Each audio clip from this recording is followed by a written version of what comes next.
Welcome back to Clothesline. I'm with you as always, Oren Trademan, and with me back as always, Nofar Redig. How are you, my dear? I'm okay. Just had water troubles back home, but it was fixed. I was Water pissed troubles? off, but What, the still. plumbing? Plumbing. Yeah, I'm Oh, sorry. no, that's okay. Censor it. Censor it. That's we will, but don't worry, there'll be a lot of curses during this episode. Well, you have plenty. I'll Yeah, try my best not to curse myself. don't worry about it. Okay, so today, of course, we're going to review Monday Night Raw. We're going to review NXT.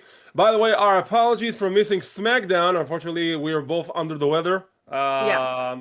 It's we had a couple rainy days here in Israel, so it affected us, and we had to stay at home with cold medicine and stuff, and a bunch Yeah, we of had tea. to rest a bit. We had also a Yeah, busy week, so that's yeah. why we couldn't also get to Raw and NXT. So now when we're back Also, on track, and we also came back from the first ever wrestling music party in that was Israel. That was awesome. fun. Yeah. Yeah, it was awesome. And shout out to Danny Lee Zeser if you're following her on YouTube or Twitch and all the social media accounts. She's the The one who Glam organized it. It was Slam. awesome. Yeah. Give her a follow. Glam Slam. Yeah. Highly recommended. Awesome girl. And it was an awesome party nonetheless.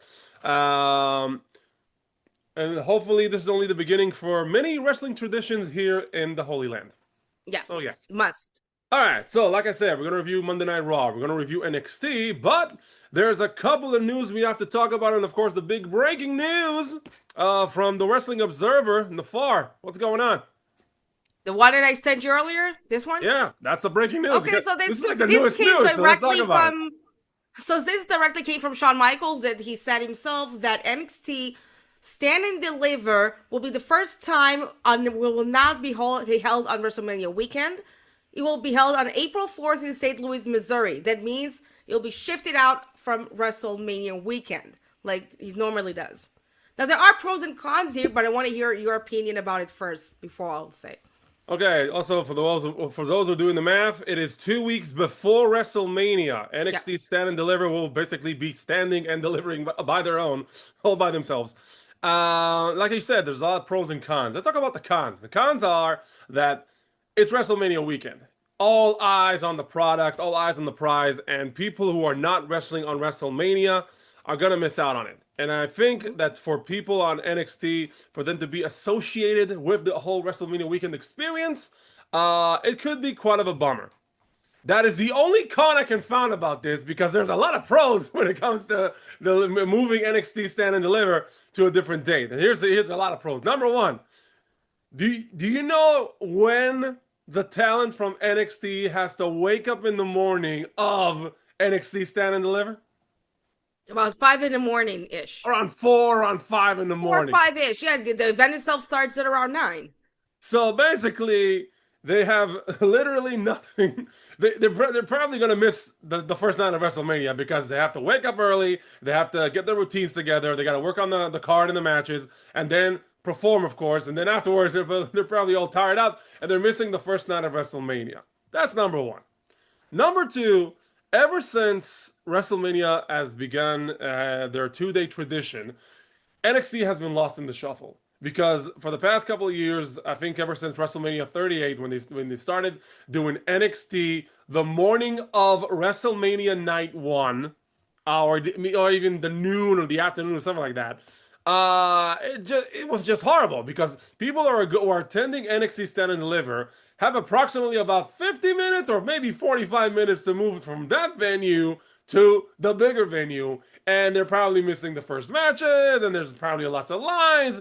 Like there's nothing beneficial in holding both events at the same day, specifically on those hours. So, and also for the NXT talent, by holding NXT Stand and Deliver 2 weeks before, they can come in fresh, do meet and greets on WrestleMania weekend, watch the show like everybody else does, all the fans and all that kind of stuff, and actually enjoy it as a performer and also as a fan. So I think the pros kind of beat the cons. Yeah, there's a lot of pros here, like you said, regarding the talents and regarding of the fan standpoint that are coming to the show. Because you have to also consider the fact that WrestleMania weekend, yeah, is all surrounding WrestleMania, But you have a lot of events surrounding it. Hall of Fame, SmackDown, Raw. You have indie shows that schedule in their shows specifically in the same city that WrestleMania is going to be. So you have a lot of things going on there. And yeah, like you said, NXT will be lost in the shuffle in that. But here's how I look at it. Because if you look back, I know because right now we have 2 nights of WrestleMania since WrestleMania 36. So yes, the morning schedule sucks. But if I want to take you back to the takeover time, NXT takeover time, it was a night before. Exactly. So no, but that's the thing. They can do it, like, for example, Yeah. not on the morning of night 1, on the morning of WrestleMania. Just think about it. I know there will be like a busier schedule because of SmackDown or maybe Hall of Fame. But Well, if you said they don't want to miss WrestleMania, so they'll here's be the more thing. comfortable So because it'll be in the same venue. yeah, but like you said, they could hold it like at the same time as SmackDown, like on Friday, or what? Hold it after WrestleMania. On Friday. Yeah. But here's the conflict. Again, we're coming into a scheduling complex because you have SmackDown. You're probably going to have the Hall of Fame again. I don't think they're going to do the same mistake they did last year when they hold up at a different venue and the tickets were like sky high. They should bring back the routine of them holding SmackDown and then just do the Hall of Fame. If they do it like that, I think a lot of more people will be more comfortable. That would with be the wisest move. Yeah. To create them all in the same venue and not like, let's go around the strip and find the location. I think that's a bum move. They just tried to. But the point I was going to address is most of the stand and deliver audiences that were in the venue on WrestleMania weekend was much more than what will be in St. Louis. Much more. Well, yes and no, because I think it all depends on how strong they have built this brand. They began a little bit of touring again. They do every other week. Every other couple of weeks, they do a show in different cities. We saw Atlanta, Chicago, Philadelphia. I think they have a legit shot of bringing a full crowd into St. Louis. It all depends on the card. It all depends on the build. And I wouldn't be surprised because it's 2 weeks before WrestleMania. They're gonna bring somebody big in order to sell tickets. They're gonna bring somebody big to hold some kind of a special match, special attraction match. The only person I can think about is Randy Orton because he's in St. Louis. Could be. Maybe a rematch with Javon just for a special attraction. I don't know. Could be. I don't know, but I think that Look, yeah. the bottom line is Wait, okay. But wait. Well, what you said earlier, yes, it could be a smart move to not to exhaust the fans and the talents.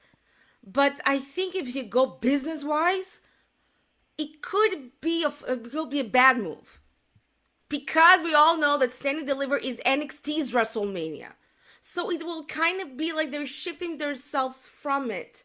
And it won't have the same magnitude as it is in WrestleMania weekends. Yeah, of course, with all the events surrounding it. I completely agree. Actually, there is a suitable solution to this entire situation. All they have to do is take SmackDown, make it a taped show, okay? And just make it a recap of everything that's going to happen at WrestleMania. That's it. That way, nobody watches that. You can have NXT Stand and Deliver instead live and then do the Hall of Fame afterwards, or do the Hall of Fame first and then do the NXT Stand and Deliver. SmackDown, that will be easy. There shouldn't be a SmackDown episode before WrestleMania because it really doesn't really add anything. There's nothing. Yeah. Most of the times, there's nothing on the line. Most of the time, there's nothing special. No, they're doing the WrestleMania SmackDown and they're doing the Andre the Giant Memorial Battle Royal. They can do it on Monday, okay? They can do the WrestleMania Raw edition. That could be the one with the Andre the Giant Memorial Battle Royal or the Women's Battle Royal. We haven't seen that in a couple of years, by the way. Other of special like interview segments and face-to-face sequences between the challenger and champions, and then SmackDown just keep it as a recap show, hyping up WrestleMania. That way, NXT Stand and Deliver can be a live edition, and then you can also do the Hall of Fame at the same venue with the Hall of Fame first, and then NXT Stand and Deliver, or vice versa, whatever. And it'll be There. much easier for the talent and for the fans. Exactly. And also because I'm saying also as a con, because yes, most of the WWE fans do not watch NXT, which is a shame. You need to watch Yeah. NXT. But the fact that it is on WrestleMania weekend, it gives them an opportunity to showcase NXT. Yeah. I'll give you an example. If you go back to NXT TakeOver 2017, 2018, and 2019, if you look at the critics, they prefer the NXT TakeOver rather than the WrestleMania event Of himself. course. So you get my Because point. those shows delivered. Yeah, exactly. It's not going to overshadow WrestleMania, but it will give the fans an opportunity to watch new talent, to watch I new don't know. I shows. kind of think Takeover New Orleans overshadowed WrestleMania 34. This is my opinion. Also, we can say about the NXT TakeOver New York. Yeah, I'm there. I'm with you. So, anyways, TKO, you get my idea. I want I want royalties. You're gonna pay me for this because I just solved your problems. All right. And give us an opportunity to do a watch along. Let's talk about that. All right. As you said, nice segue. Moving along. Watch alongs. TKO is one greedy company because not only that they have literally ripped out WrestleMania out of New Orleans and stuck it in Las Vegas for the second year in a row. Not only that ticket prices are way high in the sky, they have now canceled the watch parties along the Las Vegas Strip. And the only way you can do a watch party is not really do a watch party. You can watch it at a cinema that is involved with TKO. That way they can get part of the profits. So, and now, not only that, it's not only in WrestleMania. Decided to do the same actions against Elimination Chamber in Chicago, and now you can't play the PLE in any bar in Chicago, and you can't do a watch party. What's wrong with you? It's first of all, they said a few years ago that they want Las Vegas to be their regular venue. It was considered. So now we have 2 years Which in is, a row. by It the was way, a considered. very, very dumb move. We'll talk I about that know, later. but it was considered. No, It was considered. I know it's considered. I'm saying, as someone that observed what's going on, that is a very bad move. No, yeah, I agree. But Yeah. also another thing is because let's admit it, WrestleMania 42 is not sold out yet. There's still have more not tickets even left. I don't close. know how much by numbers. If you I have the think numbers, last you time can. last time I checked, it's around 36,000 for each night. So that's sold or they're available. Sold. Sold. So it's like not even a half. The venue is currently set up at 43,000 for each night, but they can extend like the more seating in the venue if more tickets are sold. Like last year, they reached approximately 60,000 per night. Now they're only at 36. This is a But little what's bit the capacity? But what's the capacity? right now, according to WrestleTix, the account on Twitter X that actually measures these kind of statistics. The venue is set up for 43,000 seats Overall. overall. But Okay. if ticket sales are continue to progress, they can expand the venue into more seats. So Okay, but okay, I kind of digressed. yeah, The point is because of the price tickets, there is a major problem here. So I think the fact that they are canceling watch-alongs is a desperate move because the only reason they're doing that is because they want people to come to the stadium to watch WrestleMania or in that cinema they want to cooperating with. They also think about is money, but the thing is you're not going along with your audience because of the price tickets. So you're not even surprised, and I'm sorry for comparing. You're not going to be surprised when AEW The All In will be sold out. that's really I'm a not going to be comparison. surprised. That's not really a comparison because AEW All In doing a sold out in London is pretty much like a standard from now on because it's Wembley Stadium, it's wrestling, it's practically the religion by now with all the wrestling events that happen in London. Oh my God. Yeah. But look, TKO is all about money. They don't care about the fans. They don't care about families. When they jacked up the prices, people complained, but people still bought the prices. People still bought the tickets. I stand corrected. And now they're doing this very, very selfish move against the fans. And all they want to do is by doing watch parties, they want to support the product. So you're kind of taking that away from them. So what the hell is wrong with you? And you know what?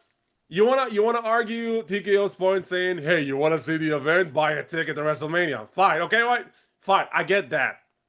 I don't, but let's say I do. Doing the same shtick for Elimination Chamber, a much more smaller venue, which is Yeah. practically sold out. How do you expect them to watch the event if not in watch parties? I mean, come on. That's ridiculous. I'm not going to surprise their next move will be, okay, let's bring The Rock. He wants someone else's soul. Like they did last year. This is a very, very bad move by TKO, and I really think and I really hope that it does affect ticket sales. Actually, it did because last week they did announce about a 25% sale on ticket sales. They did like a 25% 25% discount. discount. Yeah, and ticket sales weren't moving. Nothing moved. Oh, come on. So 25% discount from like what? $40,000? hey, Come I'll take on. it. 25%? That's a lot. That's a lot of money when you look Yeah, at but you can still afford that. You can still afford that? no, No, you don't. I I'll can't give you a afford, fun fact. You I know what? I'm can't going to give you a fun wait, fact. wait, I When can't afford a bagel. You want me to afford the So let WrestleMania me ticket? give you a fun fact. When I Yeah. traveled to WrestleMania 35 in MetLife Stadium, I brought out I think it was I don't remember which package it was, but it was included. It was NXT Takeover, WrestleMania, Hall of Fame, New Access. Back then it was WWE Access, and Monday Night Raw with hotel and with transportation, not including flights. All that cost me $3,000. Wow. That was nothing. So now those packages, they were like double it, triple it. So you think it, and not a lot of people can afford that. Could be financially wise, for TKO would be a smart move for their profits.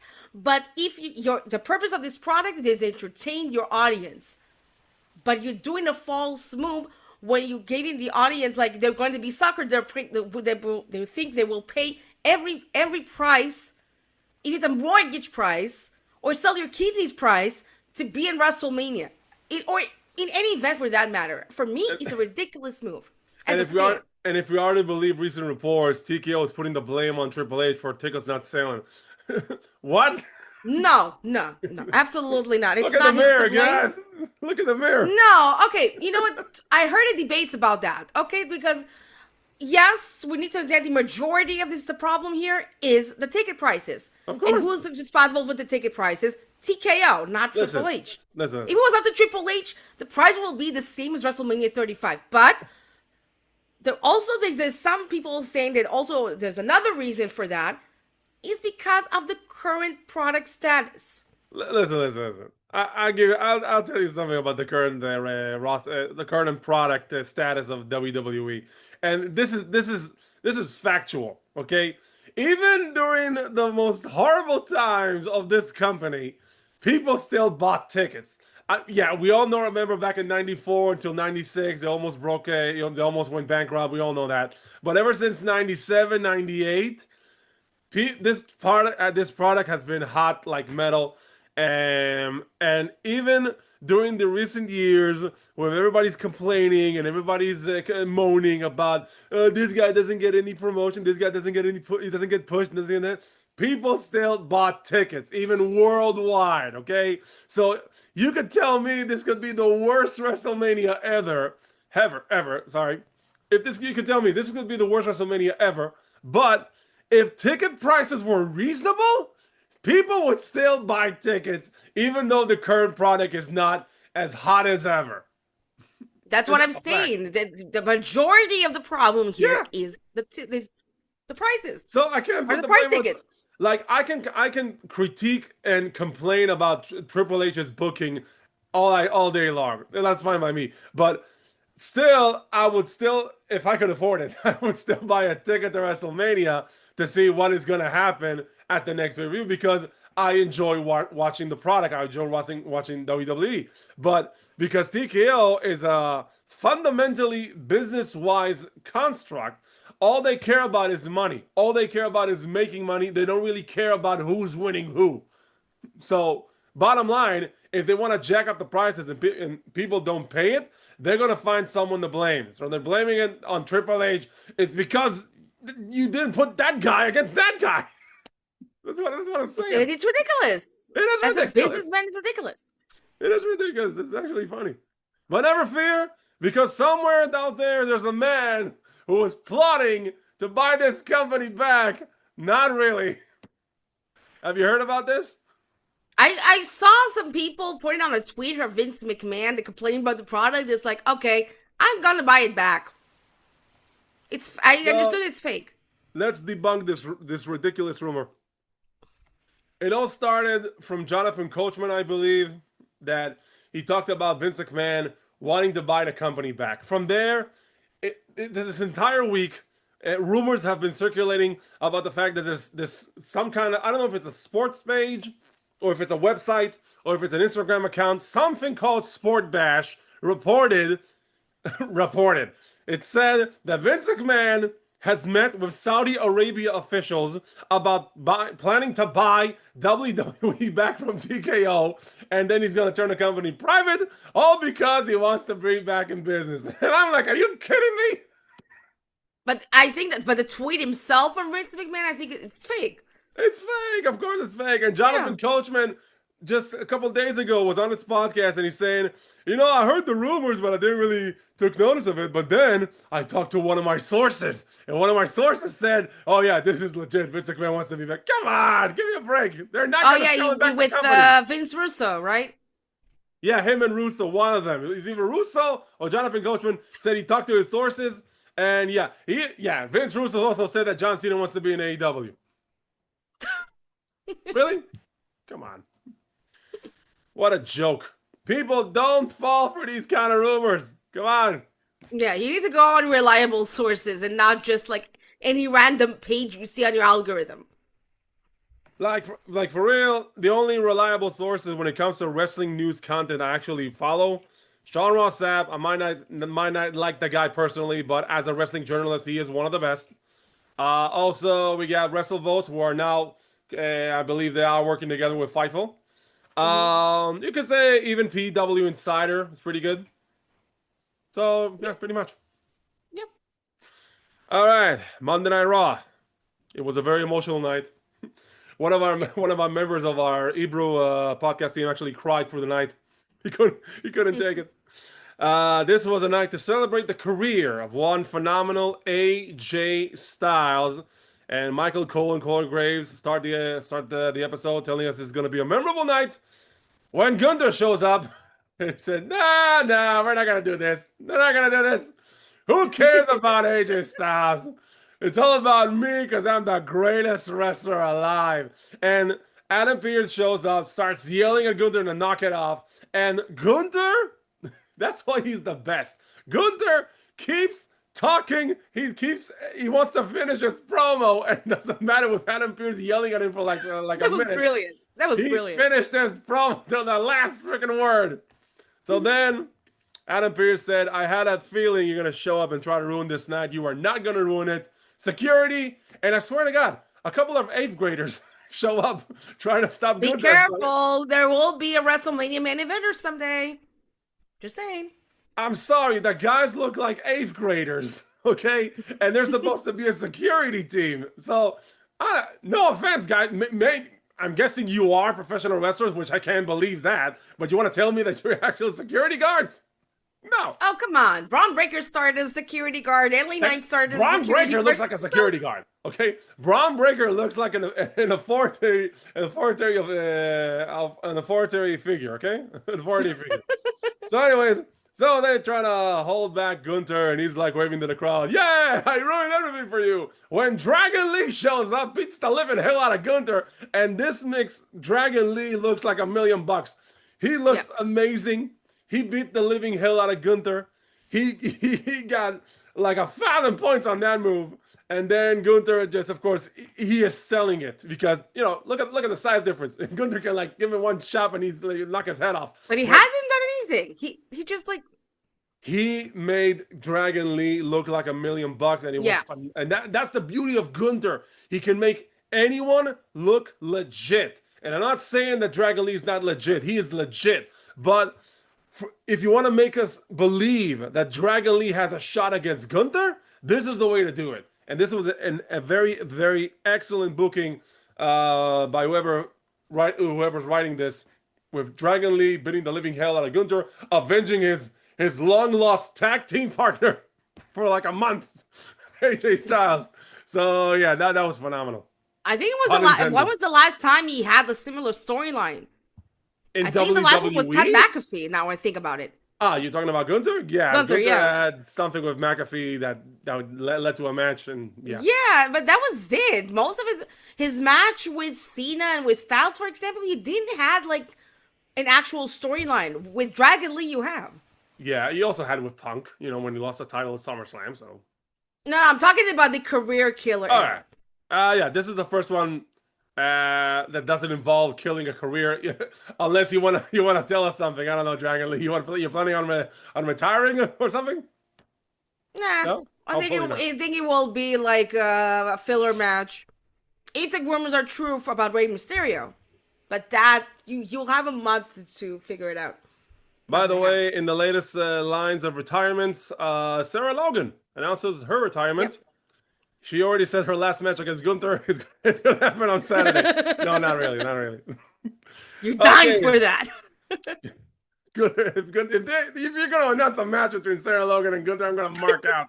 No, you want Nikki Bella. I think Nikki Bella would be your top goal. Wow, Nikki Bella. If Gunther and Nikki Bella actually happens, no. All right, so from there we get a promo from Cody Rhodes heading to the ring. So Atlanta, Georgia, what do you want to talk about? I don't know. What do you want to talk about? And then out comes the Vision, and I think it's time to change the name of this faction. I mean, seriously, I think the Vision doesn't really work. I think the new name for this faction should be "Are you kidding me?" That's the name of the faction? Yeah, that's the name. Okay, you know what? I'll give you a better one. You saw the movie The Untouchables with Sean Connery? Wow, a long time ago. I don't remember. Like in the 90s, it was a movie called The Untouchables with Sean Connery, Kevin Costner. Awesome movie. They should be called The Unfortunate. Because those guys have the worst luck in the world. What is going on? Or The Jinxed. The Jinxed. It could work. You know what? Yeah. I'm sold. The Jinxed. So The Jinxed walk in. Austin Theory, also from Atlanta, Georgia, is very he's ashamed of the people in Atlanta not showing respect for Paul Heyman. Logan Paul grabs the mic. I think Logan Paul has proven he's a natural born leader. He can lead this faction and it can actually work. So of course he's hyping up the night. He's hyping up Bronson Reed for the Elimination Chamber. When Uso, and once again it's Jay and Jimmy. Dude, Jimmy, going in with Jay Uso's team again. I don't think at this point Jimmy cares. he's just glad to getting a slot on the show. Dude, have you watched Jay Uso's vlog? No. Why? He has a vlog. He has a vlog? There's now a trend regarding professional wrestlers that have a vlog. I'm sorry to say, Jay Uso's one is hilarious. All right, you need to follow that. So think about like Bad Bunny on Super Bowl when he's going like, hey. So with Jay Uso is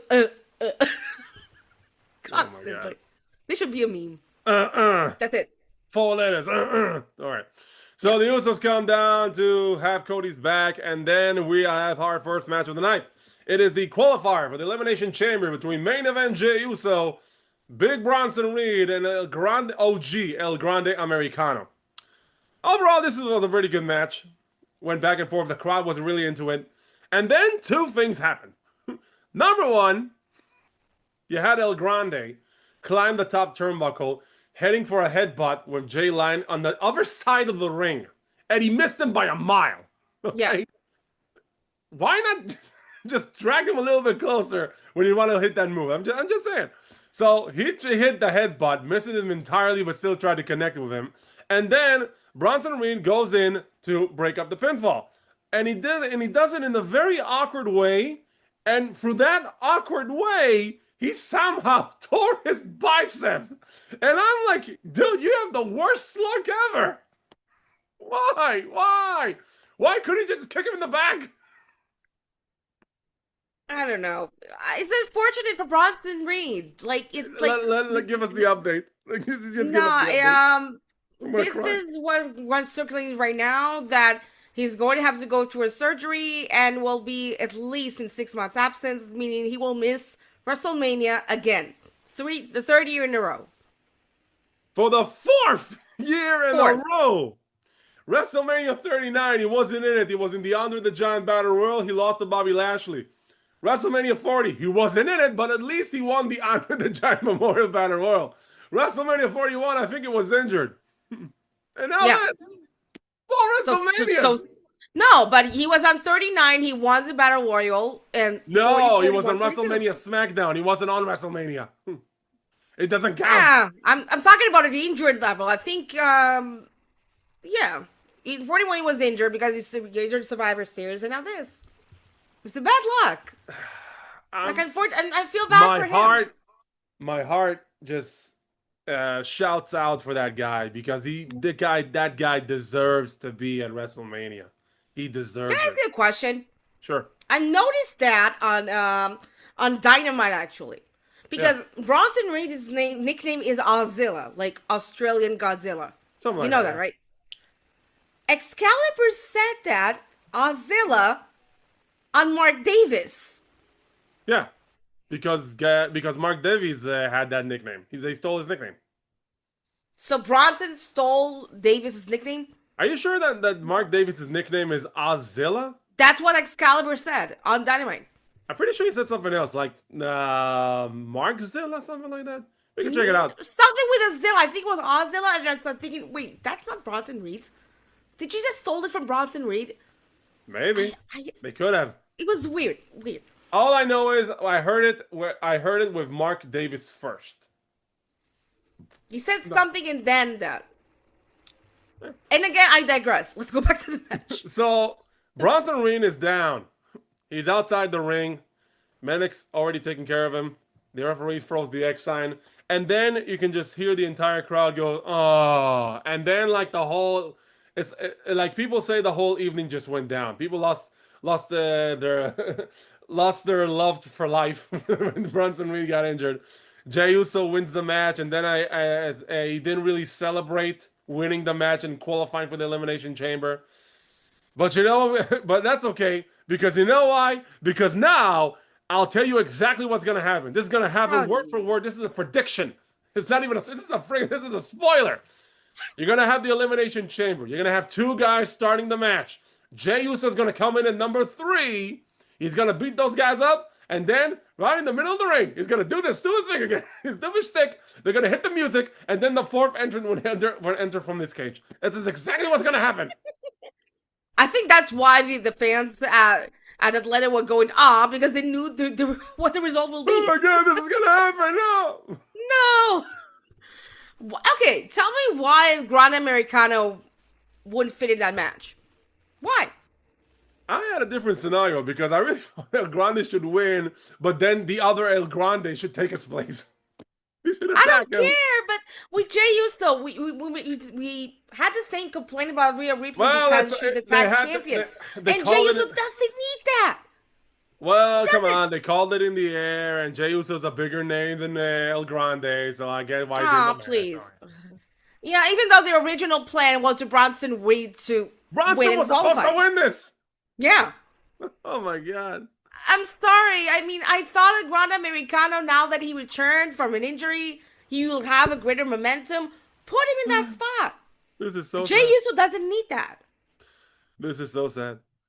Yep. All right, I'm fasting forward a little bit in the show, and then I'm going to recap a couple other things that happened backstage. Next, we got the Liv Morgan and Dominic Mysterio promo segment, which I call The Decision. By the way, I'm sorry for cutting you off, sure. But speaking of Dominic Mysterio, there's an interesting angle that went through on AAA. If you saw that segment. Let's give it a shout out, yeah. So, we spoke about it before, and there's going to be a match with Dominic Mysterio versus El Hijo de Vikingo and Reyes de los Reyes event for the Mega Championship. Before that, Hijo de Vikingo made a suggestion that if Dominic loses, he will have to lose his hair, but they had in a contract signing segment, the last episode of AAA, when El Hijo de Vikingo came with the following stipulation. That if Dominic Mysterio loses the title to him, that means Dominic Mysterio will have to leave AAA for good. So, yeah. I think Dominic will retain, and I want... Nah, Because wait, I wait, think wait, it wait, needs to wait, be wait. done. Wait, hold on. It needs to be done. Dominic will retain the title, but for him to have a feud, the final feud that needs to be done with El Gran Americano too, because following that segment, El Gran Americano too came to so-called save Dominic and hit Omos with a chair. It didn't work, obviously, because it's Omos. Then he walks out of the ring, and the original El Gran Americano attacks him, and Dominic was looking like, okay, this is not my I'm going away from here. And No. they were like co-workers at the time. So I think it would be more appropriate for Dominic versus the Gran Americana for the title. Follow So, Triple A, guys. okay, first off, you good part. forgot one special. You forgot one important detail, and that is the stipulation for Vikingo. What happens if he loses? Because if Vikingo loses, he can't challenge for the Mega Championship as long as Dominic is champion. Ah, yeah. Still. But I think the Dominic part is way more interesting. Yeah, of course. I don't think Dominic loses because I don't think Triple A likes to lose money if Dominic is not there. I'm pretty sure their sales have been skyrocketing ever since he joined the company, Yeah. and I love seeing him there. By the way, yeah, I completely agree with the fact that I can see El Grande 2 versus Dominic later on for that title, but I have a feeling they're actually building us towards Ray's retirement match, or maybe one of between Ray and Dominic for the Mega Championship. I'm thinking they're building. Gunther. Yeah, so I'm thinking they're building Rey Mysterio to win the Mega Championship from his son. That's my guess. That's what Ray wants. Also, the retirement match will be against his son. He said it To himself. retire and beat his son for the Mega Championship. Yeah. Back to the segment. Yeah, that could be really interesting. So let's see what happens when we come to that event. So back to Monday Night Raw. We got Dominic. I'm gonna get Liv with the decision of Liv, of trying to figure out which champion should she choose to challenge at WrestleMania. Either the the women's world heavyweight champion Stephanie Vaquer, or the WWE Women's Champion Jade Cargill. But before that, we see Liv is all depressed. Liv is down. What happened? Because last week Stephanie yelled at her at Spanish. Stephanie yelled at her in Spanish. Now we know exactly what she said because we have the subtitles. Thank you very much. So then we see Liv have a change of heart. She turns to Stephanie and says, "You know what? You said that I was privileged to be here, and you're right. I was privileged for being in the best in the best place to wrestle in for 10 years, and I appreciate it. And I'm gonna be a better worker because of you, Steph. That's why." She turns to Jade, and then she takes the microphone and clucks Stephanie Vaquer right in the head. She beats the hell out of her, and I don't know, call me crazy, but I think she chose Stephanie. Even though she didn't say it explicitly, I think she chose her, right? I'm not mistaken. Yeah. Maybe No? She held the title too, so it was like, yeah. So that's an affirmative. Yeah, we're pretty sure. ESPN affirmed it, by the way. All right, okay. They affirmed it. ESPN affirmed it. ESPN confirmed it. So, yeah, it's official. Liv Morgan versus Stephanie Vaquer. Nice twist. We all saw it coming. What a mic shot! Wow. I thought she busted her head wide open, but luckily she was okay. And Jade was like, "Oh, I think. Oh, that's okay. I'm done. I'm getting paid. I'm getting paid. I'm out of this. here. That's fine." Again, great segment, great rivalry starting to boil up between Stephanie and Liv.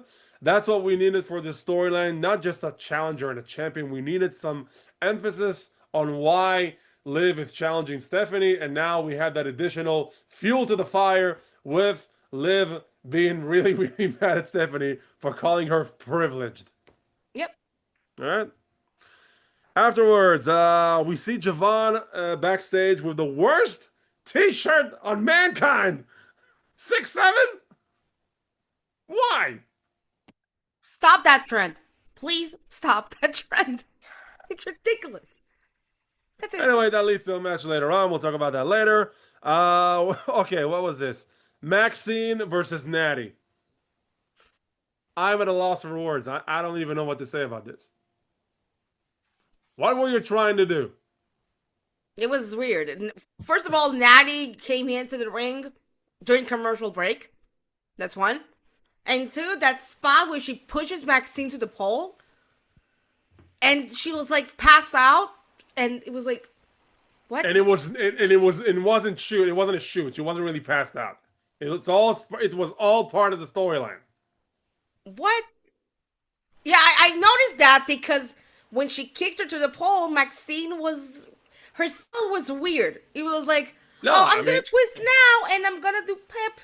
I like knew it was. like It with was a shoot. Bronson. Look, everybody knows. Like if you haven't noticed about if you haven't known about this, there is an international sign between referees. If a wrestler is injured and he's legit injured, the referee does the X sign. They did it with Bronson Reed, so Maxine Yeah. wasn't thrown the X sign. So this is part of the storyline. So here's my question: why do we make Maxine look like a geek and get passed out when she gets stuck by in a very coincidental point during the match, get head first stuck into the post, and then knock herself out? Yeah, it was weird. If you could have done it the other way around, and what I mean by is that they could have had a match. Natty's all badass because that's what Natty does now. She eviscerates. And then she beats the hell out of Maxine. Maxine doesn't stay down. She locks her in the sharpshooter. She yells, she screams, she cries, but she never taps out. Then she passes out, and then you stop the match. Yeah. That way, you can build Maxine to be more credible, and then you can also showcase how vicious Natty is. This was nothing. It was It didn't neither of help that. anyone. The match, you blamed it that didn't happen. You didn't. You missed the point in that match. You missed the point. Road Dogg, did you Altogether. write this? Did you? I sometimes it's like they're taking one step forward and then five steps back when they're doing a character change or something like that. I just don't get it. We see a conversation backstage with the Judgment Day where we see Finn talking to JD. JD apologizes to Finn. He only tried to help him, and Finn goes, I have to prove it by myself. I have to beat CM Punk by myself. I appreciate the help, but I got to do this by myself. Dominic comes in, cries his eyes out. No, I don't want to do this by myself. I want help. I want you to help me to win. And Finn goes, I'll grow up. Grow up. Stop being a child. Yeah, that was funny. Okay, the box. The box is back. Dum dum dum. What's in the box? We don't know because Adam Pearce wants to send the box back to SmackDown. Just keep it in one place, guys. Who pays for this entire moving ritual? So, who pays the moving company? TKO. So- They have money. Exactly. We can move a box everywhere we want across states. So Adam Pearce says, okay, listen, move the box back to Chicago, and then me and Nick Aldis are going to open it at Elimination Chamber. Now, with the moment he said that, I had a certain way of thinking about what exactly is inside the box. And at first, I really thought it was Danhausen. Because if it's Danhausen, then Byron Saxton would have opened the box and it would be something stupid. And it actually fits the mold of Danhausen coming out of the box. But the moment he said that Adam Pearce and Nick Aldis will both open the box, I don't think it will be something foolish or silly like Danhausen. It should be something bigger. And it's not Chris Jericho because he is still involved with AEW. So here's my question to you. Who the hell's in the box? Okay, I have no idea. At that point, I have no idea. Did you really? Who do you think?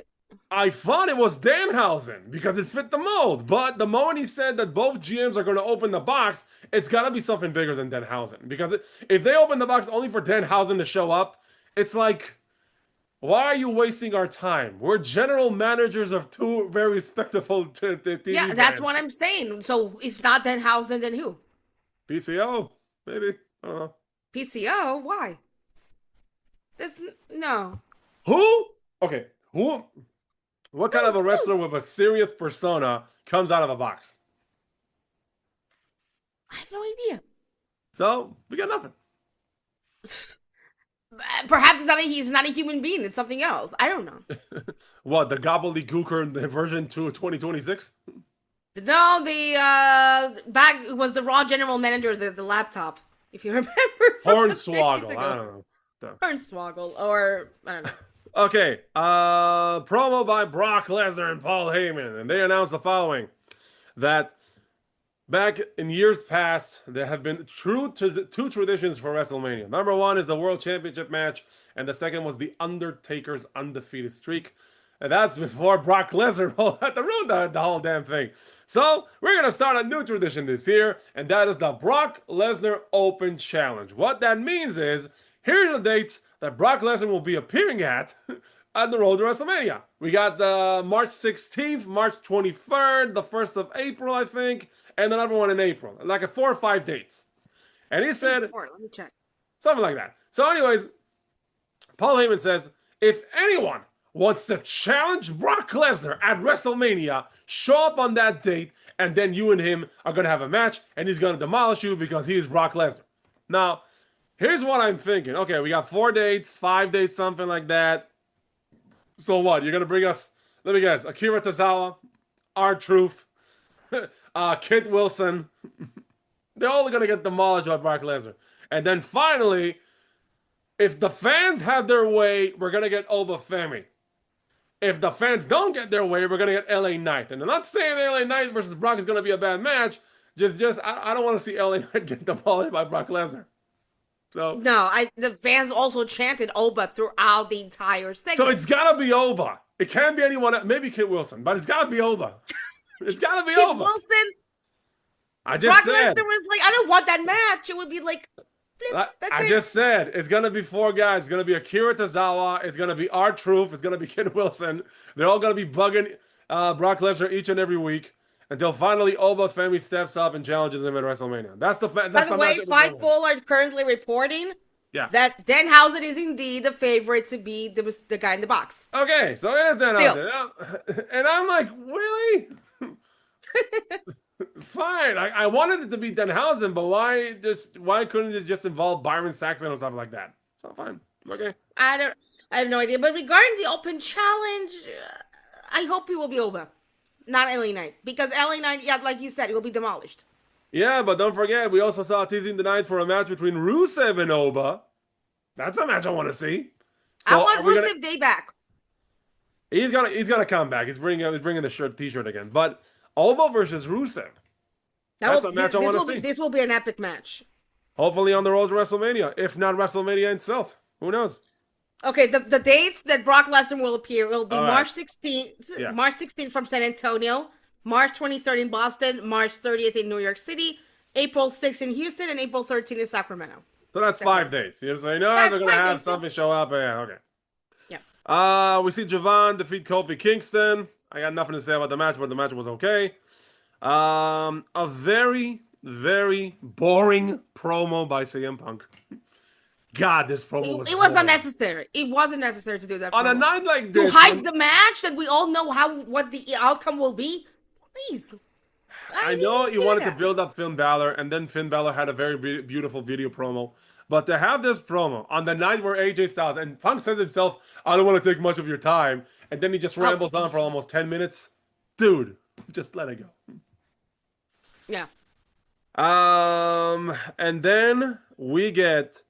I'm just gonna recap throughout the night because throughout the night we had a lot of guests to come in to show appreciation for AJ Styles. A lot of people from his past, like the Bullet Club, and I marked out for that one. Tama Tonga, Tonga Loa, Carl Anderson, and Lou Gallows and Meechin were there. We saw Frankie Kazarian. We saw Abyss. I left my ass off when I saw that one. Jerry Borash, Petey Williams, Omos, his old tag team partner.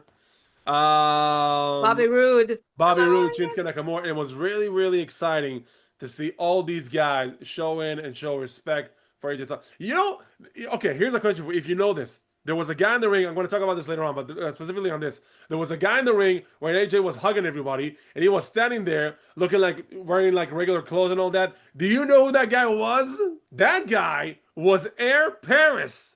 He was a tag team partner of Styles in WCW and Raid.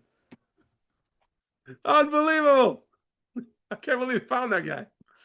And then, of course, everybody came up to celebrate AJ's career. But before the night was over, we had one more match, one more qualifying. We're going to give it a much deserved respect because Raquel Rodriguez defeated Kairi Sane and Io Sky to qualify for the Elimination Chamber. And before we end this broadcast, we're going to talk about our prediction for the Elimination Chamber. And I have a very, very good prediction about the Women's Elimination Chamber. Something I think I talked to you about last time we did this broadcast. Could be. Could be. I All owe right. you a beer because I said Io and you said Raquel. So, yeah. I said Raquel? Yeah, I said Raquel. So Yeah. it's 2-1 to me. Woo-hoo! Okay, so we get an amazing video, like old times, of Creed Higher showcasing the career of the phenomenal AJ Styles. And first of all, that video was beautiful. Yeah. And then AJ walks out to the adulation of the crowd. And of course, he's excited, he's almost tearing up. And then he talks to his wife and his kids, how much he loves them. And he wouldn't be here if it wasn't for the support of his wife. And then he was asked, and then he actually told the crowd, listen, I know some of you are not happy about how things have ended, but I truly found it poetic that I started my WWE career at the 2016 Royal Rumble, and I finished my career at the 2026 Royal Rumble. And now all I want to do is be a full-time dad. Thank you very much. Takes up the vest, takes up the gloves, just puts them on the floor. Music hits. Everybody walks out, clapping up, showing them their respect of AJ Styles. And AJ Styles has officially retired from in-ring competition. And just before you know it, another gong, the lights went out, and out comes the American Badass, The Undertaker. And he rides to the ring with the Harley, gets a ticket. You can't ride that kind of thing in the inside buildings, dude. So anyway, No, Stone Cold Steve Austin at WrestleMania, please. And then he walks up to Styles, and then he goes. He looks at the vest. He looks at the gloves. Now Styles has no idea why Taker's out there, and Taker looks at him and goes, "You know we have unfinished business, right?" And everybody's, "Oh my god!" And they just sound like, "What do you want? What do you want from me, dude?" And then he informs AJ that he is the next inductee into the 2026 class of the WWE Hall of Fame. AJ had no idea that Taker's going to do that. He was legit surprised, and this is just another showing of how Triple H and the entire WWE family views AJ Styles as a valuable member of this esteemed family, and he does deserve this respect, and I'm happy he is accepting it now. A very awesome move by WWE. This was awesome. Yeah. There are a lot of people that were above it, but they were pissed off because they thought that Styles will somehow pull a Mark Henry too, like if Gunther will interfere or anything or something of the sort. And AJ Styles finished his speech, then you saw the credits on. And then showed The Undertaker, and people were like, seriously, that's what we're waiting for. Now, yeah, regarding his induction to the Hall of Fame, he truly deserves it. As a fan who grew up on AJ Styles since 2002, since TNA was established, I grew up on this talent. He definitely deserves the Hall of Fame run. But there's a but. What about John Cena and Bray Wyatt? Why are they not inducted? That's the main question. I think John Cena's by choice, maybe they're going to induct him next year at Saudi Arabia. But I really think John Cena not being inducted this year is by choice. I don't think that's a decision that WWE decided to make, that we're not going to induct him this year. I think it was John's choice. As for Bray, good question. I think he will be inducted later on. I don't think it's a matter of if, it's a matter of when. But I know they will get their respect. Like, there's no rush.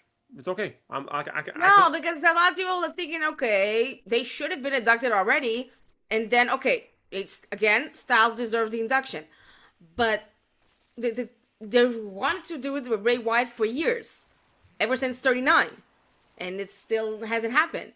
No, Bray Wyatt passed away in 23. In 23. So yeah, 40. I'm sorry, not 39, yeah. 40. Yeah, but then at 40 you had Paul Heyman, and then I think you also had you had his father. You had the US Express entering the Hall of Fame. Also, but still.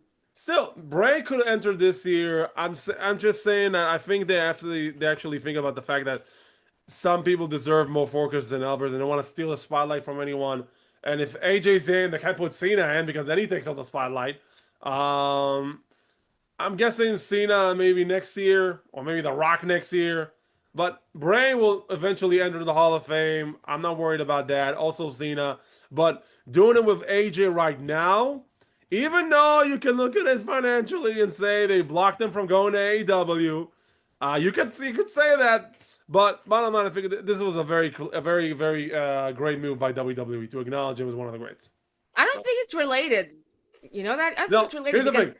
I don't think it's related either, but I know people will claim that it's also related. I know. By the People way, want to AJ claim a lot of Styles, things. AJ Styles was completely honest when he said we talked about this. It said there was a substantial offer from AEW, but at the end of the day, I wanted to be a full-time dad. I didn't want to come back even for a light schedule.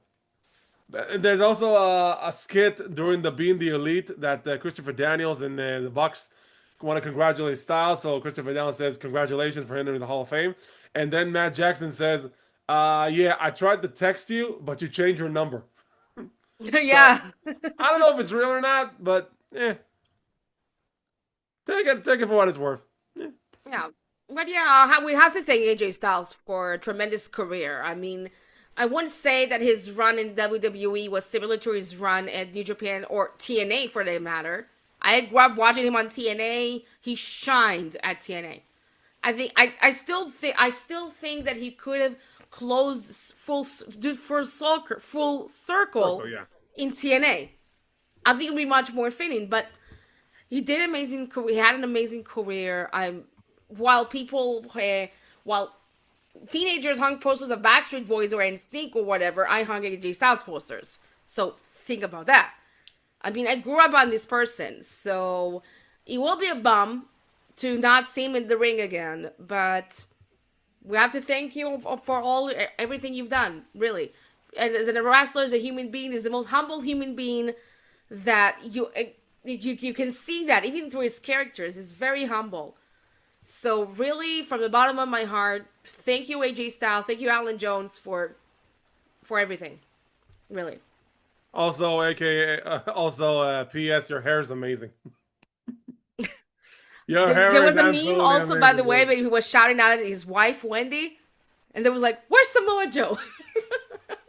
I was waiting for Samoa Joe to come out and just go, Wendy. Yeah. Yeah. So that was Monday Night Raw. You know what? Let's do our predictions right now for the Elimination Chamber. Yep. We have a massive card. 4 matches. Oh, no. You could have added another match. I mean, come on. I'm sick of this. Okay.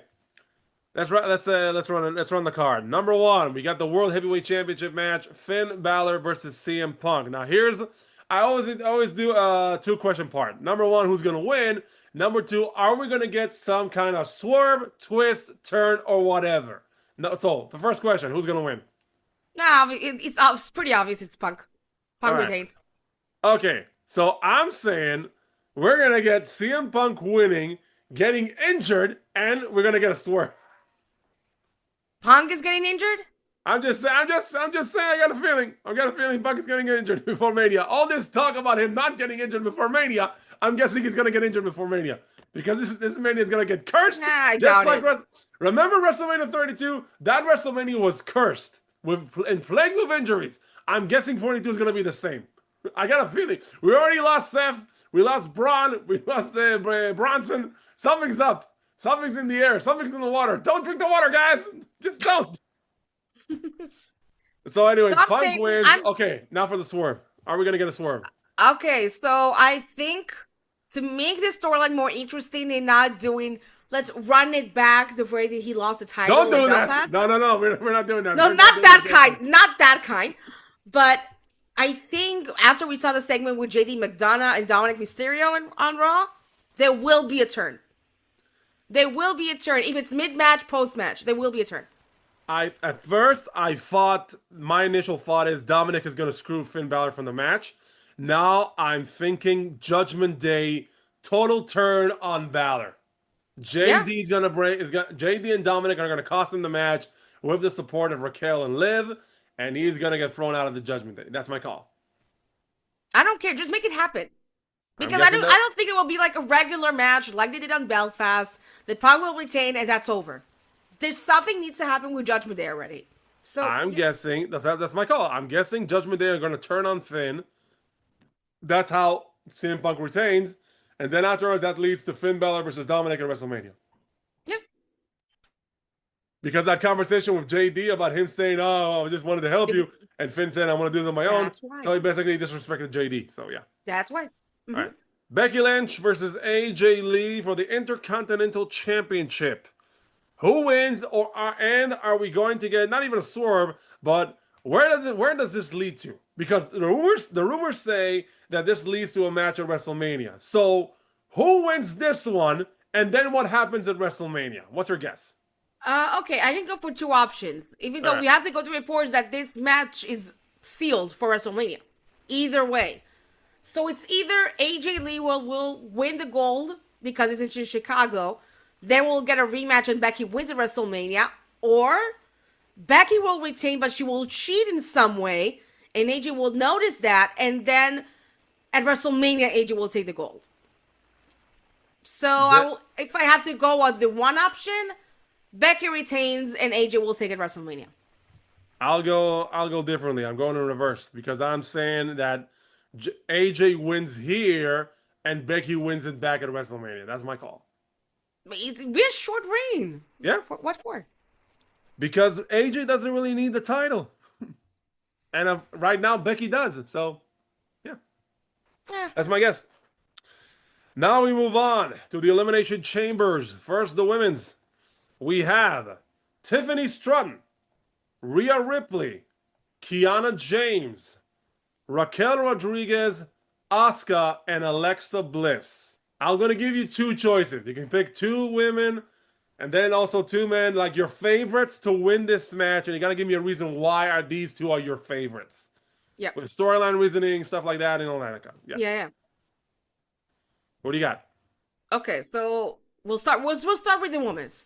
Yeah, come on. The, First, the, we'll talk the, about it. the two top favorites to win the chamber are Tiffany Stratton and Raquel Rodriguez. Okay. Tiffany Why? is Yeah. okay, I'll explain. So Tiffany Stratton, she has the unfinished deal with Jade Cargill after she supposedly injured her to win the title Yeah. back in this December, was it? November, Yeah, December. Saturday night's main event, I think. Saturday Night's main event November. Saturday Night's main event in November. Yeah.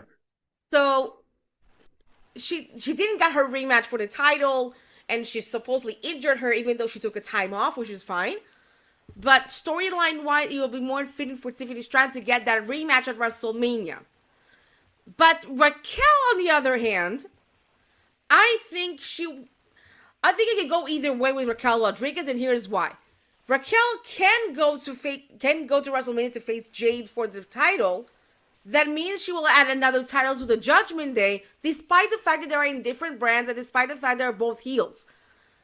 Second option, and this is something that you said, and I'll have to agree with you, because it's a small chance it will happen, but I'm not disqualifying entirely. All And that right. is if Raquel wins the chamber, and in some way or another, she will decide she will be in a triple threat with Liv and Stephanie, because remember we have like a little face-off with her and Liv since December. When she was in her matches against Stephanie Vaquero, she wanted to face her by herself, and Liv did a spite and helped her. So I think that there will be more interesting storyline-wise if Raquel will be a part of this match. Now, if, let's say hypothetically, this will happen, that means Jay doesn't have a match at WrestleMania. There will be an empty slot. So who will be on the empty slot eventually is Tiffany. So Tiffany and Raquel, either one. So basically, I'm at the same crossroads because we got on one hand Tiffany Stratton, one of the favorites. Like, why specifically these two and not the other ones? Because every other person in this match already has some kind of a story going on, and I don't see him getting a world championship match. First, we got Kiana James. Kiana James, I will give her all the props in the world. I think she's awesome. I think she has progressed immensely ever since she came back to WWE from her hiatus. But I don't think she's up for I don't think she's the right spot for the WrestleMania title match. That's number one. Then you got Alexa Bliss, who I think she's probably going to be facing in some way or another Charlotte at WrestleMania, either them as a tag team for the tag titles or against each other because they have a story going on ever since almost last year. This is a year-long storyline.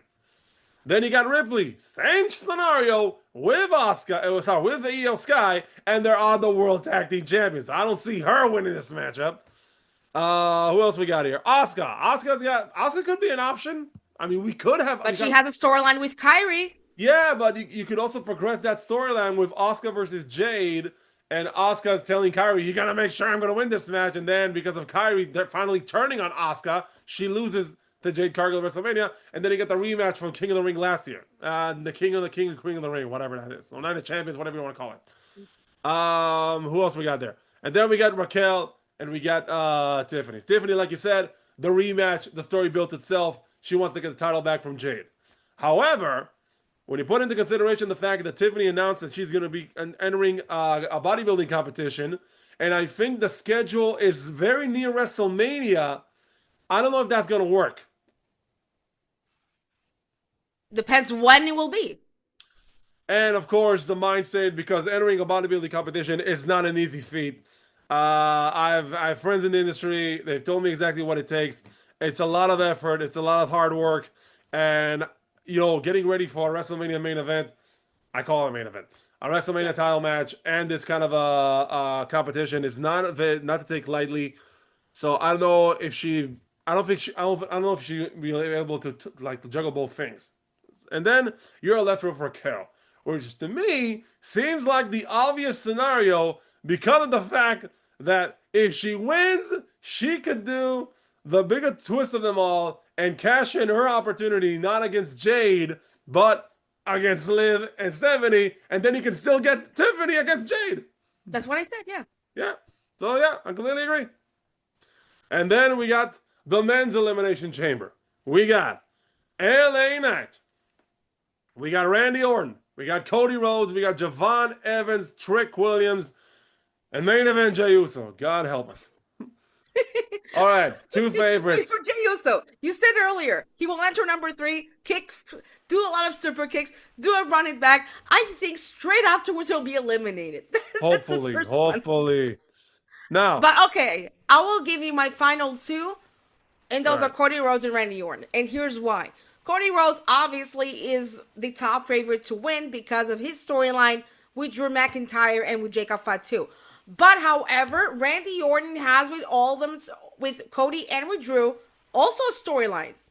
And they won't keep Randy Orton out of WrestleMania. So I think that what will happen, I see Drew McIntyre interfering in some way or another, and Jacob Fatu will come. There will be a brawl. There will be something involved. Drew and Jacob. Now, if you ask me, I think there will be they will fall on one another. Randy will fall on Cody. His hand on his chest and his hands on his chest. Double pin. There's no winner. That means really? Randy and Cody will win. Wait, yeah. All right. That will lead. I know people want a triple threat, but I think it will lead to a fatal 4-way for the title. A lot of people compared it to what happened at Backlash 2000, but I think because they won't put Randy Orton on a random shtick at WrestleMania. He has a storyline with Cody because he wants the title. He has a story with Drew McIntyre. Jacob Fatu is the only one who's out of the equation. So I think it will be a double pinfall for Cody and Randy. If they have to choose one, it's obviously Cody Rhodes. First of all, the only problem with that equation is the fact that we don't have a McMahon in every corner. We don't have enough McMahons in this company anymore to have a McMahon in every corner. Here's the thing. I was locked in on Cody winning the Chamber, and then somehow get a scenario of Cody versus Jacob Fatu versus Drew McIntyre, WrestleMania Triple Threat. But then you kind of been adding a lot of other stuff into this equation. Like, for instance, the segment of Sami Zayn, where he was disgruntled, and he was pissed, and he was mad, and he was mopey, and he was crying, baby, and it was all that because he was blaming Cody for his loss. And Cody said, well, man up. Grow up, for God's sake.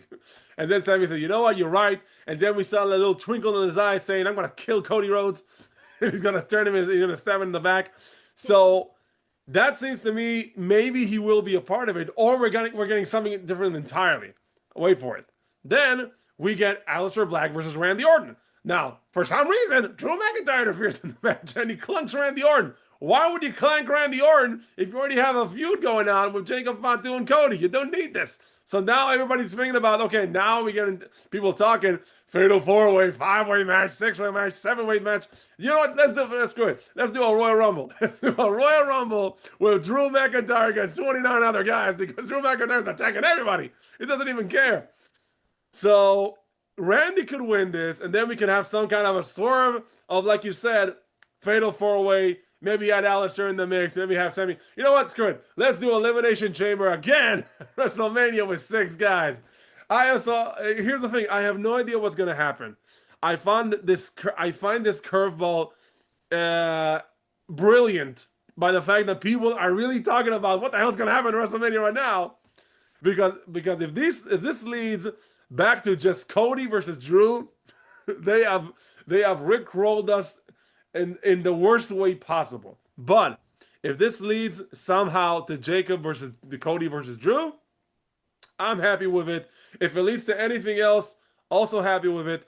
And coming back to my earlier comment, I wouldn't be surprised if they changed the plan to Drew versus Randy and maybe Jacob and Cody in a different match against Sammy, taking Cody out of the equation because of that segment we saw backstage. I don't know. Sami Zayn hasn't done the heel turn yet. What a perfect way to do the heel turn and cost. I doubt it. What a perfect way to do the heel turn at Elimination Chamber, costing Cody the Elimination Chamber match, thus allowing somebody else to pin him. I'm just saying, it's right there. So who do you think will win the match? Randy? Oh, Jey Uso. Bottom line, Jey Uso. Man, go win that. By the way, fun fact, Trick Williams is the only one in this match that is a heel. Wow, everybody hates Jey Uso. And he's so over. He's so over with the fans. Wait, everybody hates Jey Uso. That's not a heel move? No? But he's still a face. Yeah. He's still a face. It's not actually. I think it was another time that we had only a heel in a match. One time, I don't remember when. One of the earlier Elimination Chamber editions. Anyways, here's my bet: Randy Orton. I can go Cody, but I want to be unpredictable. I'm going with Randy. All right. So that was Elimination Chamber preview, and we had Monday Night Raw. Now let's talk about NXT because NXT was insane. Yeah. We had one insane episode with a lot of shifting of titles and a lot of stuff has been going on. Let's see what happens. First off, we're kicking off with Robert Stone telling us about tonight's match because I want to be important. I want people to see I'm important. Dude, I really hope that they build you up better as a character for the general manager role because either you get the job or either you're going to stay as a co-GM or vice GM or whatever. I think you're doing an awesome job and it shows on camera. I'm serious about this. Yep. Mad props to Robert Stone.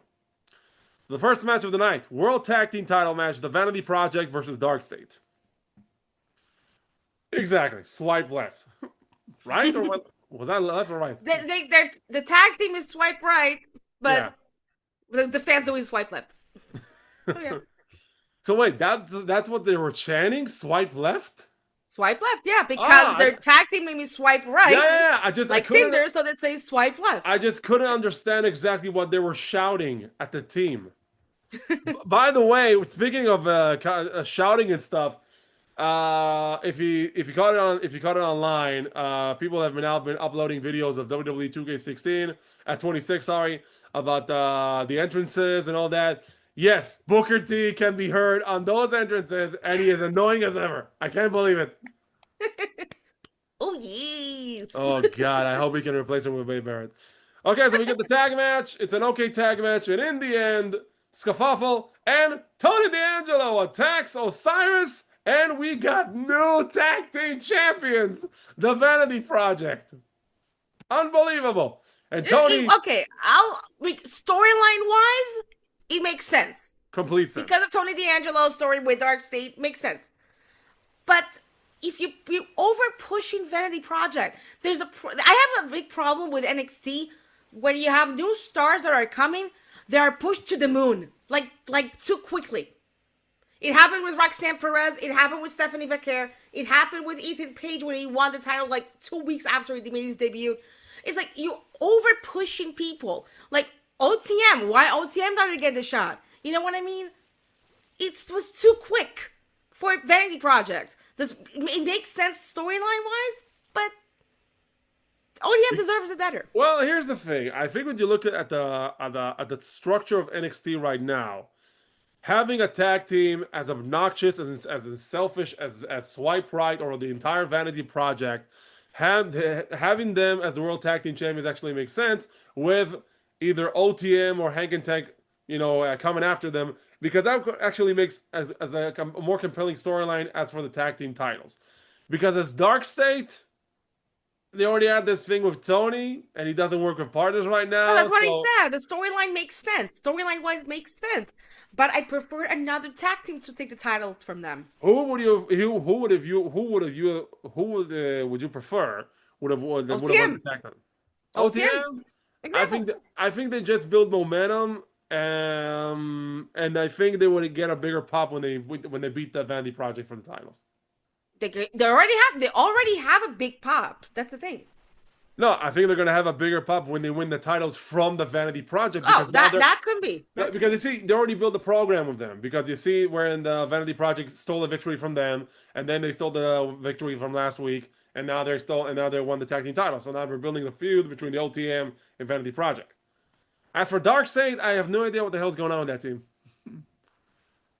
You're 4 guys. He's 1 guy, for God's sake. You can't catch 1 guy. He's not Sting. He's not going anywhere. He's not going up the rafters or something. He's just standing there in the crowd. Yeah. I don't like the new Tony D'Angelo character. I just don't. I think it's stupid. I think we need to see more from the character. I think it's like tip of the iceberg for me. I don't know. Iceberg, because he looks like an Eskimo with that jacket and this coat is pretty cool. I have something similar. Like I said, Kraven the Hunter. He looks like Kraven the Hunter. Do the gimmick of Kraven the Hunter. He should have a Siberian accent, and he should be like, I came here to hunt Dark State, and I want to catch him. I prefer the old gimmick as a mafia guy. I did find it as well. I liked it. Was a good gimmick. Yeah, it was a good gimmick. Never mind. Anyways, from there, we get Keanu Carver demolishing Shawn Legacy. God damn it! Leave that guy alone. You know what I want when it comes to Shawn Legacy? What? First of all, he changed his entrance music, by the way. He changed it. It's okay, but if you're following Shawn Legacy's social media, he loves to do that. Which movie was it? That meme, turn off the lights, something like that. The meme, turn the lights off. This could be his entrance music. I hope it does. Dude, buy the goddamn copyrights of the song. I hope so, because it will be brilliant. Even Def Rebel It or something. We need that song as his entrance theme. And he was like, I said a hoo. Come on, baby, turn the lights on. He's doing great. Yeah, we see Shawn Legacy with a good effort against Keanu Carver, but Keanu Carver is a goddamn machine that cannot be stopped, and he demolishes Shawn Legacy, gets some momentum. We'll see what happens with him later on. A conversation backstage between the Rank UCC, and we see Kalani mocking the Rank UCC and then mocking Lola Vice, saying, I'm the only woman, I'm the first woman, the only woman that made Lola Vice tap out because I broke her freaking hand. So Lola has legs, so she's kicking away. She's kicking away at Kalani. That's funny as hell. And she wants revenge. Moving forward, she runs into Robert Stone's office saying she wants revenge on Kalani. And Robert Stone goes like, I don't know. What do you want?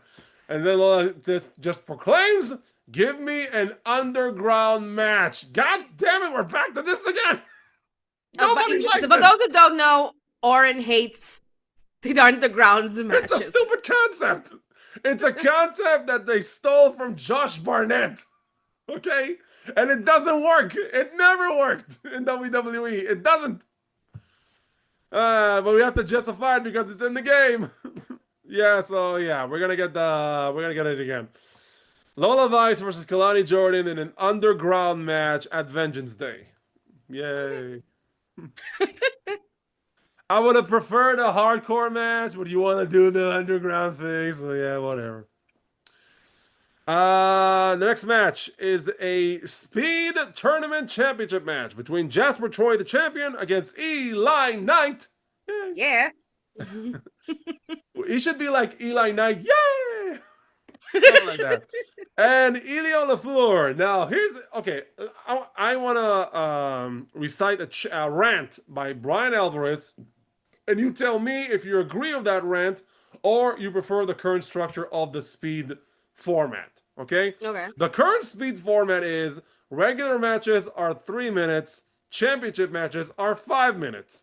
Now, because this is a triple threat and a first time ever triple threat, Robert Stone proclaimed this will be 7 minutes. Brian Alvarez is mad about this, and he said it should be the other way around. The matches should be 5 minutes, and the championship matches should be 3 minutes because this is a speed title. You have to work fast to win it. So he says doing 7 minutes is like doing a regular match. It's not really speed anymore. So what do you think? Do you like the current structure of speed, or would you prefer to work backwards? Okay, the current. I understand what Brian Alvarez said. I understand what he meant, but overall, I'm not a big fan of that concept. I'm not a big fan of the whole speed thing because you blinked and it was over. It's like you can't turn it a speed match where you can say, "Oh my god, it was a great match," because it was last only 5 minutes. So, I'm not a big fan. Well, they put a commission on those titles. They have to give them a reason. I know, but still. They have to give them a reason to exist beyond Twitter because then that contract is canceled. So I'm kind of like between the ropes on this because on one side I have no problem with the current format, but I understand the logic behind Brian Alvarez's rant. So it can work either way. Maybe they'll change it in a later date, or maybe just cancel the title. I don't know. But after a very fast forward match, Io Floor wins his first title in WWE. He's the new Speed Champion. Good for him. Same complaint as for Vanity Project. Same complaint. Yeah, but it's a Speed title, so come on. I know, but still. By the way, he stole the pin. Ilya performs a moonsault on Jasper Troy, and then Elio stole the pin. Could we see a heel turn right away? Maybe? Nah. No? I don't think so. I don't know. I haven't seen a lot from Elio LaFleur, so I didn't know him before he made the WWE, and I don't know. I need to see more character to tell you that. I have no idea. Then we get let's see, an NXT Origins movie of Damian Priest. Okay. Same with Finn Balor. See, we're moving. We're gonna show people. You see, NXT matters, people. Come on, you guys. We gotta show them that NXT matters. Also, we get a very, very special video of the Chronicles of Joe Hendry, showcasing us how exactly his career began, the journey he went through to get to this point in time. And like I said, if you had followed Joe Hendry throughout his career, you have seen exactly how he has created his unique entrances, his charisma, his character, and I'm just happy for the guy for the fact that he deserves it. He is the imagery of positivity when it comes to positive thinking and fulfilling your goals in life. And look at him now, NXT champion, on top of the world. So happy for him. Did you know there was a petition to put Joe Hendry to represent the UK at the Eurovision contest? Yeah, but unfortunately it didn't work. I'm telling you right now, if it will ever happen, if Joe Hendry will present the UK at the Eurovision, he will win. Because he must. We believe. From there, here's the perfect example of how you can actually succeed in something and then completely it up like 10 seconds afterwards. We get the match. Sol Ruca versus JC Jane for the NXT Women's Championship. Yeah. You're complaining? Of course I'm complaining. I'm going to tell you Oh why. my God. It was, first of all, thank God for that move. Thank God. Hallelujah. For I'm what? praising. Hallelujah for what? For the turn. No. Like I'm I said. praising that turn. I'm sorry. I'm praising it. Okay, so It was listen. on Okay. point. No. Here's my point. Okay. First, we get the introduction. Sol Ruca, JCJ. They're in the ring. Zaria accompanies Sol Ruca to ringside. She's with her all the way. She's supporting her friend. And then after the introduction is over, Sol turns around and she it's a spear out of Zaria, Yes. and the crowd's ecstatic. The Loved crowd it. is ecstatic for that because they've been waiting and we've been waiting for the turn. We finally got the turn. She picks up Sol Ruca. She puts her in an F5. Now, this was perfect. Yeah. Frame it. Don't touch it. What did they do? What did they do? Sol Ruca gets up. Okay. The referee asks her if he wants to do the match. And that dumb woman, she said, yeah, sure, go ahead. JCJ knocks her out, pins her, and retains the title. Why on God's green earth would anyone agree for her to have the match? The referee is dumb. Sol is dumb. The only smart person in the room is JC Jane. And I'm like, I don't care. I loved the whole thing from start to finish. Since the spear to the moment she puts there on, I forgot her finisher name. The finisher move name. No, for Zaria. I'm gonna call it F5. Even Vic Joseph called it an F5. Come on. Yeah, okay. So she did the F5 on the announcer's table, and she kills her and everything. Is the heel turn that people waited to see? I don't care if there was a match eventually. JC Jane did the encore and then she won. I don't care. The whole purpose was the turn of Zaria, finally. No. Because here's my problem. First of all, the turn was awesome, but I think that everyone in the back thought, okay, people will start boo Zaria because she turned on her best friend. The people were cheering for Zaria, like I said, because people are more sympathetic to Zaria instead of Sol Ruca. That's number one. After the second F5 on the table, amazing spot, by the way. Damn, Sol took it like a champ. The crowd were chanting Zaria, and I'm like, that's it. Sol's done. Sol is done. This story is about Zaria now. She's a fan favorite. Now that's number one. Number two, they have made Sol Ruca's character so unbelievably stupid because everyone in their right mind would never allow this match to happen after Zaria attacked Sol. Like, what were they thinking? They could have even had the attack, and then Sol would just come back later on in the show and say, I still want to do the match. Even though I was betrayed, then she would have lost. That's fine. On the exact same moment, she took a spear and then F5. She just gets up and the referee asks her, are you okay? You want to do this? And I'm like, why would you do this? This was so boneheaded stupid. This was Road Dogg writing. This was Road Dogg written all over. You hate Road Dogg. And I know he's not even running for NXT. This was so stupid, and it made Sol look so stupid. And now, next week, and they're going to have another episode where Zaria explains her actions and all that kind of stuff. The crowd is going to cheer like mad people. And when Sol comes out, they will be chanting, you were stupid. Because that's what happened. They turned her stupid. But hold on. Zaria came afterward to JC Jane at the backstage. Yeah, she challenged her for a match, demanded a title shot, and they will have a title shot next week. Because why? Because when you friend people, you get what you want, right, Zaria? So yeah. And obviously, I told you right now what's going to happen. Sol will interfere, they will brawl, and then there will be no contest. And then we'll lead to that match and stand and deliver. You know what? I'm going a different route. Zaria demolishes JC Jane, wins the NXT Championship, and then we get Zaria versus Sol.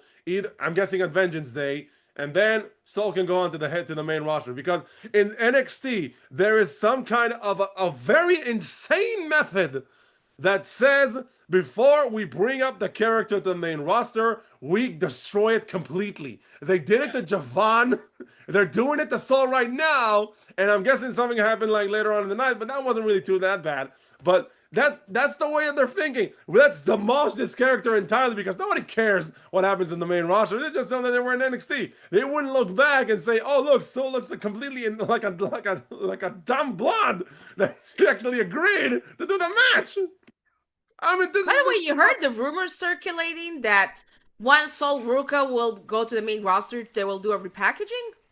I heard something about that. And you know what? I'm curious about this because I'm always curious about when it comes to character changes.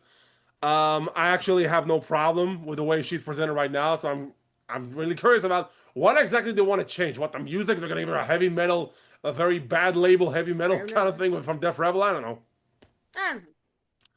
But still, what a way to ruin a perfect storyline with a very, very dumb move. And I can go on for days complaining about this stupid move by whoever wrote this.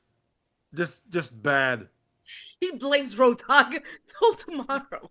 I will blame him for everything. Because it's fun. Nothing personal, Road Dogg, just from the thing I see on TV, dude.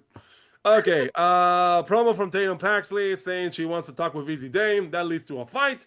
And Easy Dame agrees to talk with Tatum Paxley next week, but says that if Tatum lays a finger on me, the match is off at Vengeance Day.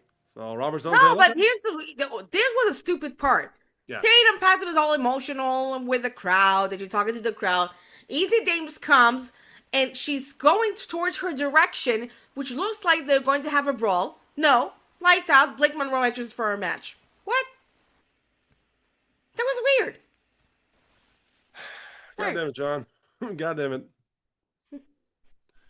Blake Monroe versus Thea Hale in a speed match, and Blake thought she's gonna get her revenge back against Thea Hale when Jada Parker, Miss Parker, comes back, attacks Blake Monroe, and Thea Hale beats her again, which means that Thea Hale, it will always be the thorn in Blake's side that she will never be able to beat. This is her black spot. And also, Jade, regarding Jada Parker, there was reports last week that she suffered a minor injury on her neck. Yeah. Because of was a suplex? I don't know what it was. I think she forgot it was supposed to be a suplex and she went for a DDT or something like that. Yeah. It wasn't clear, but apparently it was maybe I'm guessing a very minor injury. That's why she made a return, and she did a haircut. She lost her extensions. So that's why she wanted to do a haircut. All right. From there, we get a match between Kale Dixon and Araya Connors. Araya now part of the Birthright, I think. Did I don't know the name. I don't think they have a name yet. If their name is Birthright, you gotta do a pilgrimage in the Holy Land. You gotta come visit the Holy Land because it's Birthright. You know how it goes. So it's a fun match, and in the end, Araya Connors defeats Kale Dixon. What happens to Chase U? I have no idea. I think it's dead. Yeah, that's it. We're done. I think so. Okay, time to close the school, boys. Yeah, probably gonna put it down. Gunther, close the school. So the school's retiring. That's what you're saying. Gunther. We have a conversation backstage between the Vanity Project, Ethan Page, and Ricky Saints. That leads to the Vanity Project saying they're going to interfere. Yeah, sure. Do you remember? Just not 6 months ago. 6 months ago, more than 6 months ago. They had a feud. Ricky Saints and Ethan Page. And now they're best friends all of a sudden. Of course they are, because Ethan Page knocked some sense into him in their match. Oh, come on. That's stupid. There wasn't I don't know. It was weird. It is weird, but, heels be heels.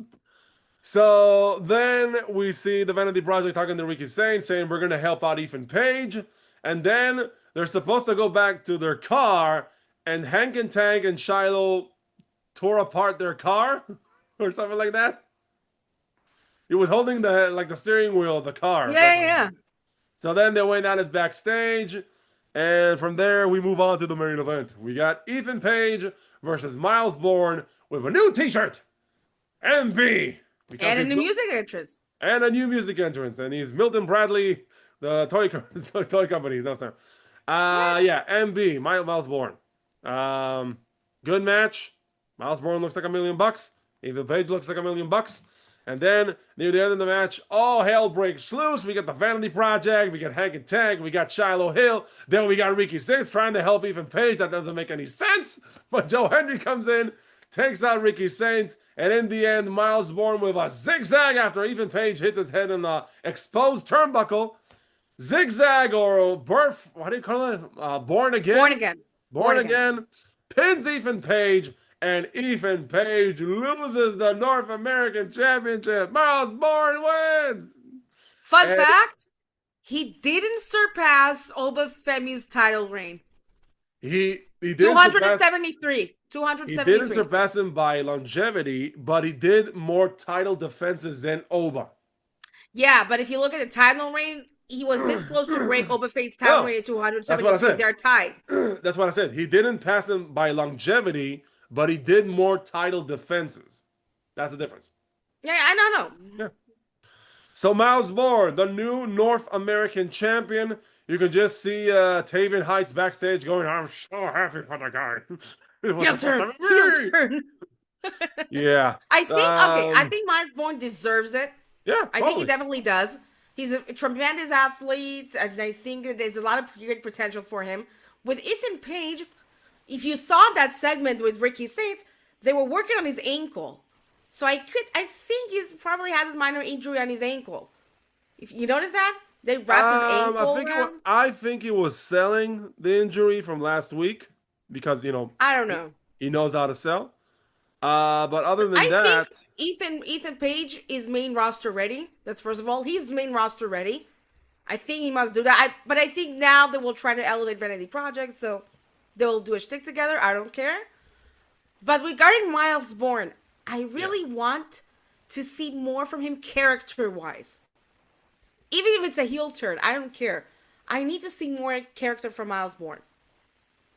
Well, you know what they say? It's usually success as the ability to corrupt you. So maybe him being the North American champion will probably corrupt his soul, and Ethan Page would have been right all along. But other than that, I think we have seen the last of Ethan Page in NXT. It's about time he moves up to the main roster. He deserves it. The only question is when and if they're going to align him with Chelsea Green. They must. They must. It's a must. Yeah. He could be a secretary or her secretary of defense or something like that. Secretary of Canadian Affairs, something like that. No, like you remember the Canadian faction in TNA where you had Bobby Roode and Williams. I think Canada. Something similar. Yeah, but the whole thing about Chelsea that she's a green regime. She has her own. Yeah, I know, but they took the Canadian concept in NXT, so they should put it as well in the main roster. But Alba's Scottish. So what? And Matt Cardona's not even Canadian. I'm saying you can take Chelsea's shtick and add some kind of an official role for Ethan Page, her vice president or something like that, because she's like the president of the world. She's the queen. She's like, I pledge my allegiance to Chelsea Green and stuff. So yeah, kind of makes sense. All right, so that was NXT. And like I said, NXT can sometimes be really, really good, but sometimes can be really, really dumb and really frustrating. And even though we have seen a lot of new directions coming out of this episode with new champions crowned, some of the booking decisions, as always, have just made me go, what the fuck? It's not that freaking difficult. It's not. That's okay. You should see me cover more AEW. You see exactly more of the same. We'll wait for that. We'll talk about Dynamite next episode. Yeah, Dynamite and SmackDown. The SmackDown before Elimination Chamber. That should be a hoot. And that is pretty much for today. So once again, thank you, Nafar, for joining me on this wonderful podcast. Wait, we haven't did a score. Not for Raw, not for NXT. Should we? After these kind of episodes? Not urgent. You know what? If I have to really rank it for Raw, I would give it probably a 6. But If we're focusing on only the AJ retirement, that thing gets a 10. The AJ Putting retirement gets a Styles 10. retirement aside, yeah, 6 Yeah. totally. And And as NXT, I will give it 7.5. No, 8. I will give it 8. I will give it a 6 as well. But Really? the Sol Ruca thing, I'll give it a 1. That thing was so Oh, dumb. come on. That was the best But heel I'll tell you what, turn. I'll tell you what. To The best counter heel turn of the to year. counter effect that the face turn of Zaria, that thing gets a 10. That It's thing a was heel awesome. turn, not a face turn. If the crowd is cheering her, it's not a heel turn. Oh, come on. When Becky Lynch did the turn on Charlotte Flair at SummerSlam, The there was a crowd, heel turn and the crowd chanted for her. So yeah. it's the So same. listen. The bottom line is the crowd decides, because if something happens and if the crowd chants for you, that's not a heel turn. The whole point of a heel turn is to turn heel, thus making the crowd hate you. If the crowd doesn't hate you, I see it as a face turn. And it even happened with Becky Lynch. Dominic Mysterio. He's a heel and people love him. Drake Williams. He's the most over heel right now. I was there at Clash at the Castle when he turned on his dad. The crowd booed him out of the building. Then now they appreciate him as a heel. Now they're cheering him because he has the Eddie Guerrero type of heel guy. But at the beginning, they were booing him out of the building. They're still booing him out of the building when he tries to talk on the mic. That's not the same. It's different examples. No, If but you do still, a turn- I can compare his turn to Becky's turn in SummerSlam. I compare it as well, because Becky's turn at SummerSlam throughout. This is almost exactly the same scenario when it comes to the side that the company chooses and the side that the fan chooses. Because, like I said, throughout this process of telling the story of Sol and Zaria, the crowd turned sympathetic towards Zaria because she was making sense. Not like Sol. Come on, it's ignorant. I'm just kidding opportunities. Left and right. It's not my fault. Go South Park. Exactly. Yeah, So I'm just saying. So it's like, I'm not to blame that they're just giving me opportunities. I'm not selfish that I don't want to give you an opportunity. So what? This is exactly with Charlotte and Becky. When Becky was supposed to get the opportunity, and then they just go, let's just throw Charlotte in there. And she's like, why? It was supposed to be my match. And then with Road Dogg's brilliant plan fell through, he goes like, I don't think the crowd understand exactly what we're talking about. Come on, man. Read the room. Listen, if they had a plan in mind to turn Zaria heel, and then next week Zaria gets cheered, then the whole plan fell through. I'm telling you, next week when Zaria gets in her match with JC, I'm calling it. She's gonna win. Maybe not. We'll see. But the crowd will. You're putting Zaria versus JC, and she's supposed to be the heel? Come on. She's gonna be a mega baby face, and if Sol costs her the match, they're gonna turn on Sol.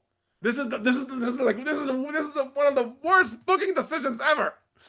If Zaria doesn't, even if Zaria wins and Sol attacks her for retaliation, the crowd is gonna boo Sol Ruca.